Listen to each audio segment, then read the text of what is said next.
তো hey guys, আমি আছি সাতক্ষীরা জেলা। সাতক্ষীরা জেলা নিয়ে যত প্রাচীন কাহিনী আছে সেগুলা আপনাদের সঙ্গে তুলে ধরব। চলেন দেখে আসি সাতক্ষীরা জেলার প্রাচীন কাহিনীগুলা।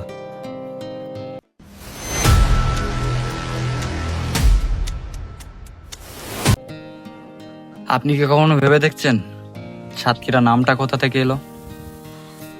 আজ যে এই সাতক্ষীরাকে আমরা চিনি, এই সাতক্ষীরার চেহারা কিন্তু এমন ছিল না। এই মাটির বুক দিয়ে বয়ে গেছে অসংখ্য নদী, আর এই অঞ্চল দেখেছে রাজা বাদশাদের শাসন, জমিদারদের উত্থান পতন, সুন্দরবনের বিস্তার,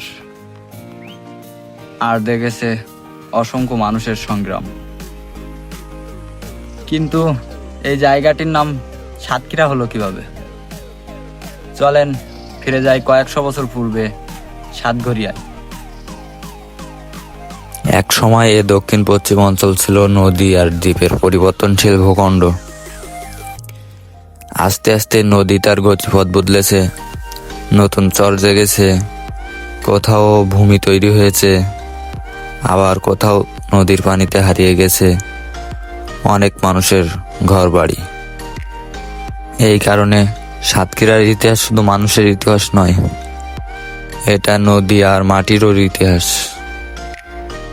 সাতক্ষীরা জেলা প্রশাসনের ইতিহাস বিষয়ক তথ্য থেকে পাওয়া গেছে, এই জেলাটা আগে বুড়নদ্বীপ নামে পরিচিত ছিল। এখন আর এই নামে কেউ ডাকে না, এখন সাতক্ষীরা নামে পরিচিত। তবে কোন সময় এখানে জনবসতি শুরু হয় এটার ঠিক কোনো প্রমাণ এখনো পাওয়া যায়নি। অর্থাৎ এই গল্পের শুরুতেই রয়েছে কিছু প্রাচীন বর্ণনা আর কিছু হারিয়ে যাওয়ার স্মৃতি। তো হে গাইস, চলেন ঘুরে আসি শ্যামনগর থানায় জমিদার বাড়ি। সাতক্ষীরার শ্যামনগর থানার নকিপুরে ছিলেন প্রভাবশালী জমিদার হরিশ্চন্দ্র রায় চৌধুরী।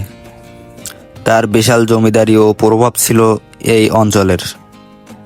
তিনি শুধু জমিদারি পরিচালনা করেননি, রাস্তা, খাল, বিল ও শিক্ষা প্রতিষ্ঠানের মতো জনকল্যাণমূলক কাজ করেছিলেন। 1915 সালে তার মৃত্যু হয়। এরপর ধীরে ধীরে জমিদারির পরিবারের পতন শুরু হয়। 1950 সালে জমিদারির প্রথা বিলুপ্ত হওয়ার পর সেই ঐতিহ্য ও অবসান ঘটে। আজ নকিপুরের জমিদার বাড়ি শ্যামনগরের ইতিহাস এক নীরব সাক্ষী হয়ে দাঁড়িয়ে আছে। তো চলেন আপনাদেরকে এবার দেখে নিয়ে আসি আশাশুনি মানিকখালী ব্রিজ। সাতক্ষীরার আশাশুনি মানিকখালী ব্রিজ এলাকার মানুষদের যোগাযোগের একটি গুরুত্বপূর্ণ পথ। প্রতিদিন অসংখ্য মানুষ এই ব্রিজ দিয়ে যাতায়াত করে। এক পাশ থেকে অন্য পাশ যেতে এই ব্রিজের স্থানীয় মানুষদের সময় ও দূরত্ব দুটোই কমেছে। বর্ষার সময় চারপাশে প্রাকৃতিক সৌন্দর্য যখন আরও বৃদ্ধি পায়, তখন মানিকখালী ব্রিজের দৃশ্য হয়ে ওঠে মনোমুগ্ধকর। প্রতি বছর এইখানে অনেক পর্যটকরা ঘুরতে আসে।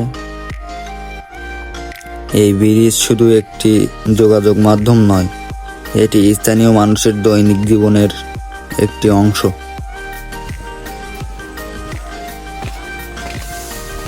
আমরা এবার যাব সাতক্ষীরা বাকাল রোড। সাতক্ষীরার পরিচিত একটি সড়ক বাকাল রোড। এই সড়কটি স্থানীয় মানুষের প্রতিদিনের যাতায়াতের গুরুত্বপূর্ণ একটি পথ। সকাল থেকে রাত পর্যন্ত নানা কাজের মানুষ এই রাস্তা দিয়ে চলাচল করে। রাস্তার দুই পাশে গ্রামীণ পরিবেশের গাছপালা আর মানুষের ব্যস্ততা সব মিলিয়ে বাকাল রোডে রয়েছে নিজস্ব এক সৌন্দর্য। এবার আমি যাব আমার নিজের গ্রাম। সাতক্ষীরা জেলার আশাশুনি উপজেলার শিরুলা ইউনিয়নের একটি পরিচিত গ্রাম নাসিমাবাদ। নদী, খাল, ভেড়িবাঁধ আর গ্রামীণ প্রকৃতিকে ঘিরেই এখানকার মানুষের জীবন।